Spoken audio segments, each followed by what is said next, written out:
was very much impressive and inspiring. You proved the impossible to be possible. Velammallians, get ready. Now, our chess master, Gukesh, the king of the board, takes center stage to share his insights and experiences. Let us be inspired by his strategic brilliance and passion for the game. Let's give him a big round of applause. First of all, it's always a pleasure to be back in Velammal, where it all started for me, and to see an amazing, amazing person like Ashish, and just listening to his journey is like, to be honest, it's very, very inspiring. I didn't expect it to be, but like, I was actually fully hooked onto the whole speech, and it was really amazing to hear your whole journey. And I've read a bit about, like, I mean, not that I know much, but like I've read about some mountaineers who have like summit the Everest, and like to just hear your thoughts, like, in life, it's like it kind of, I could relate it to my world championship journey. I mean, obviously the risks are much different, but like, it's just like world championship is considered to be climbing Mount Everest, and like I see some of us actually climbing Mount Everest, so it's really nice to be here, and yeah, I think I learned a lot from whatever Ashish spoke. The moment where he saw the deceased people lying on the way, and he got it out, but he knew what he was working for, and he knew that he had to push himself to actually achieve his dream, because it meant the world to him. I think that is the best feeling in the world, when you push through your biggest challenges and you actually achieve the final results. So I'm really, really happy for you, and I could really congratulate you. I'm very inspired. And yeah, I'd like to thank the correspondents. I mean, like, from taking up outside all the support he has given me, but like for all the support he has been giving everyone, like Ashish and many others. So thank you so much.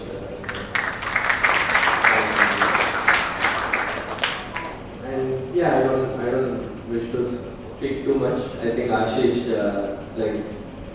really, taught us a lot of things, and I just like to take the teachings back home. So thank you. So during this part, we go to the altitude and come back to the base camp, so that our body gets acclimatized. So we did this, and later when we were going for the summit push, we had to leave in the night. So we start in the night and we reach camp 1 in the morning. So we cross a region called Kumbu. It's a very dangerous part. It's a glacier, and you don't know when it's gonna break or when it's gonna crash. So the nights were the most scariest part in this whole expedition. You don't even know what's happening. It's pitch dark. You can't even see anything ahead of you. You feel so lonely at that point. So when I was climbing for the summit push, I was just left alone in the Kumbu. I was just all alone myself in the Kumbu region. Even the guide who was with me, he left me ahead, and he went ahead. And I was all alone, and I started to feel sick. And even with that, I went till the camp 2, and however we reached camp 2. After reaching camp 2, we go to the camp 3, and on May 14th, and this was the day when I was going to go for my summit push. So May 14th, I started from camp 3. So I had my breakfast in the morning, that is about morning 4:30 or 5, I had my breakfast, and I started, and I reached camp 4 about 3:30 in the noon. So at this time, I didn't have anything except breakfast. So I was already late. So after reaching the tent, my sherpa, he placed my food outside my tent, and due to the wind, my food flew away. So I lost my food. And now there always is a limited food in the mountain. So everyone has their own food. So I can't go ask someone else for their food. So I was at that point and I didn't have my food. And already I was so exhausted, and we had to go for the summit push by 6:30, but I didn't have my food, and the time was very less, and we had to go for the summit push. But we still managed to go for the summit push by By the time it became night, I didn't have my food. I just had a one energy bar, and with which I had to survive for the next 3 days. So with this, I started my journey, and I started for the summit push. And I started on the May 14th evening, about 8 o'clock in the evening, and I was going. And you know what? The summit push, like the whole other expedition was the other part, and just the summit push was the other part. Because you don't know what happens to you. You are above 8,000 meters. 8,000 meters is known as a dead zone. You have seen few dead bodies of other climbers. Even the other climbers who were trying to climb, they were also very much motivated before coming to the mountain. So you know that something might also happen to you. You might also end up in the same situation. You don't know what's going to happen at that point. You are really unaware about it. It's like you're gambling your life. You don't even know what's happening. You're just chasing for the success, but you don't know what's going to happen. You might even die trying to chase your dream. So we started for the summit push, and it was freezing cold, and we were going up the mountain, and slowly I was moving. And at this point, even my sherpa fell sick. And you know, the sherpa is a person. He's a guide of mine, and he's the one who will lead me till the summit, who's going to take care of me till the summit. And he fell sick at that point. So at that point, being him sick, I can't leave him because he's the one who will be carrying my oxygen. Without oxygen, I can't go to the summit because there is only limited oxygen. And you know what? We have 100% of oxygen over here, and in the summit, there's only 20 to 30% of oxygen what you get here. So without the oxygen, you can't even do any activity. So you just realize it, when you're climbing here from one floor to other floor, you start breathing heavily. But when you don't even have oxygen, what you're going to breathe? So oxygen is very much important at that point, and you are always in your limited oxygen. And when you are in this 8,000 meters, it's like you're always in your borrowed time. So you don't know when death is approaching you. It's like you're walking with your death. So during this summit push, we reached balcony. There's a point called balcony. It's in 8,410 meters. So reaching that point, I was very much exhausted. I just understood because I didn't have any food. I was completely exhausted. I had a lot of reasons to quit this time. Like, you know what? I got frostbite in my fingers. Frostbite is something like your muscle is damaged and your tissues are damaged. There are levels in this frostbite. So my fingers got frostbite, and it was freezing cold, and I was really exhausted. I had reasons to come back. I had reasons to not submit, but I had only one reason. The belief people who had in me before coming from Chennai. The belief people kept in me. The belief I had on myself. The belief my father had on me. So I just wanted to go for them because I don't want to prove them wrong, because they believed in me that I'll make it sure, I'll make it till that summit. So with this thing, I felt that one reason was enough for me. And you know what? And what happened was, even like you find your true self when you are exhausted. Comfort hides your truth. Like what happens is like it's all about what you are willing to endure at this point. So we started for the summit push, and very before the summit push, I saw a dead body, and it was about 10 to 15 years old. Just seeing that, I realized how fragile a human is in front of a mountain. And you know what? A mountain is a very big thing. You're very small compared to the mountain. And when you're standing at that point, you don't even know what is going to happen in the next minute. You don't even realize that something is happening. See, when in our life, we have a chance to correct if you make a mistake, but in mountain, it's never like that. You once make a mistake, and it might cost your life. So it's like in mountain, you never make a mistake. So I can just seeing that body, I can just realize how a person might lose his life just making a small mistake. It's all about being confident, not being overconfident. There are few people who have been overconfident and lost their life. I'll tell that being confident is okay, because when you are overconfident, you go beyond your body capacity. You know that your body is not working, but still you try to push it, and that's where sometimes it doesn't work. So before the summit, it was just 100 and 200 meters, and I just realized my body is giving up. I can just feel my body so bad. The wind was getting so heavy, and I couldn't even stand at that point in the summit. Like when I was walking towards the summit, and finally I reached the summit, and at that point, you know what? I didn't feel so much of happiness. I just felt some kind of sense of relief. just felt that I was so relieved from the weight of carrying my training, pain, everything. I just felt so relieved at that point.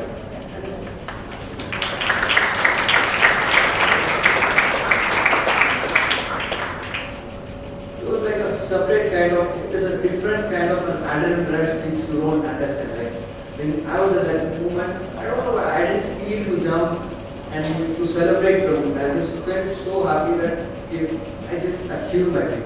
And everyone think that climbing Everest is the hardest part, but in mountaineering, after climbing, coming down from the mountain is even more harder. When you coming down, that's when people have lost their life. I was so happy for reaching the summit, but the happiness was not for so long. I just realized that the body which I saw coming up was a body, there was a person who died coming down. So now even I have to go down, and that's when things go wrong. So I started coming down and I can feel the thing, like my body is completely giving up. I couldn't even understand what's happening around me. Like I'm not even able to understand where I'm placing my leg.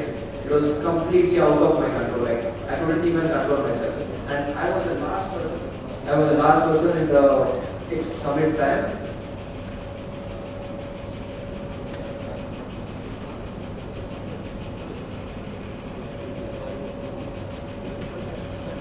I was the last person when I was the last person descending the mountain, and literally I was just thinking and I was just praying.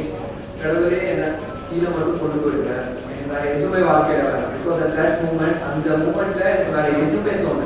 வாழ்க்கையில உயிரோட தான் போதும்னு தோணுச்சு. அந்த மூமெண்ட்ல வந்து உங்களுக்கு வந்து அங்க வந்து யாரும் காப்பாற்ற மாட்டாங்க. நீங்க you have to do your own thing. You have to survive on yourself. No one is going to help you. Same thing applies in your life. No one is going to help you in your life. It's you pick yourself when you are falling down. நீங்க தான் உங்களை தூக்கிட்டு நடக்கணும். யாராச்சும் கீழே வந்துட்டீங்கன்னா. So always carry yourself on yourself. So when I started coming descending down, I met a person going up. So அவர் அப்பதான் மேலே போயிட்டு இருந்தாரு. He was a person from India. So அவர் வந்து மேலே போகும்போது he was really exhausted. I can see his face and I can just tell that he can't do it. The person, he died over the summit. So he didn't even return back. So this is what happens in the mountain. And finally when we reach the base camp, that's when we successfully summit our expedition ends.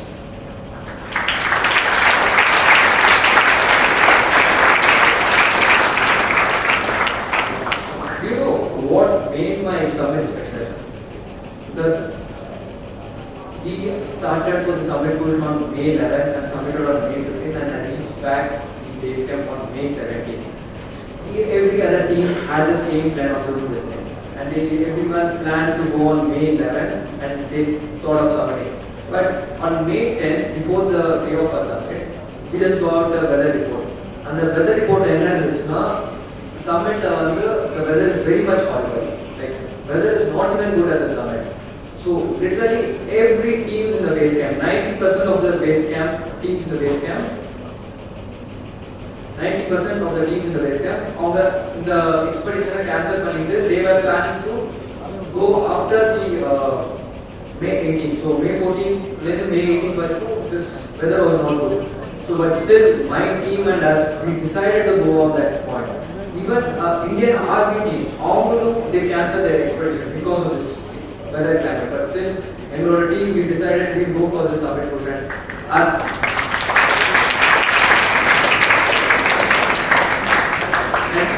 when I made this decision, when in the movie sherpa, he is the senior most sherpa in our team. So our நான் 17 times summit பண்ணிருக்கேன். He told our 17 times everest summit பண்ணிருக்காரு. அவர் சொல்லிருக்காரு நான் இந்த கிளைமேட்ல என்னால கூட submit பண்ண முடியாது, நீங்க இந்த கிளைமேட்ல போனா உங்களால வாய்ப்பே இல்லை, நீங்க சப்மிட் கூட பண்ண மாட்டீங்கன்னு சொன்னாங்க என்கிட்ட. ஆனா என்கிட்ட இல்ல நான் பண்ணிதான் தீர்வோம், நான் ஏற்கனவே இவ்வளவு பேர் ரிஸ்க் எடுத்து தான் இங்க வந்திருக்கோம். ஸோ இப்போ ரிஸ்க்காக நாங்கள் பயப்படுறது இல்லை. We are going to take this summit. We are going to make this summit. So we just thought about this and we started.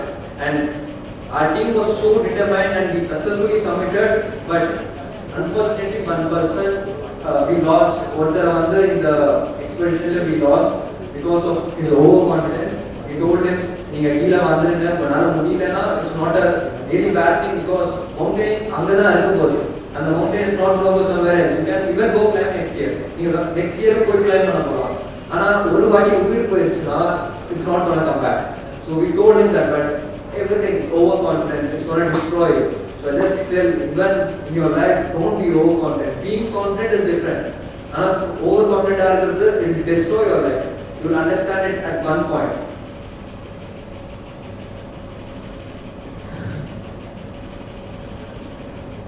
And if I am standing here, இன்னைக்கு நான் இங்க நிக்கிறேன்னா it's because of our correspondence. Like என்னோட கஷ்ட டைம்ல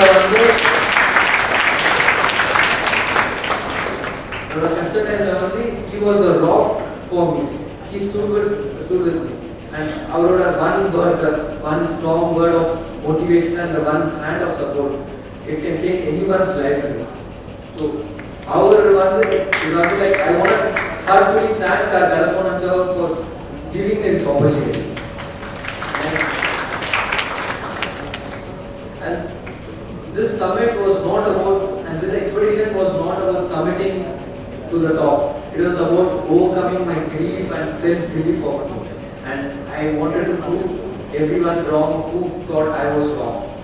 And friends, here everyone have their own mountains in their life. But when you have the fire in you, and even if no one believes you, it's like just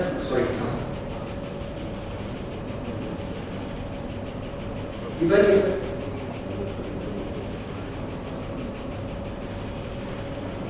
so என்னோட message என்னதுன்னா, like நீங்க வந்து யாருமே உங்களை நம்பலன்னா கூட, உங்க மேல யாருமே நம்பிக்கை வைக்கலன்னா கூட, no one உங்க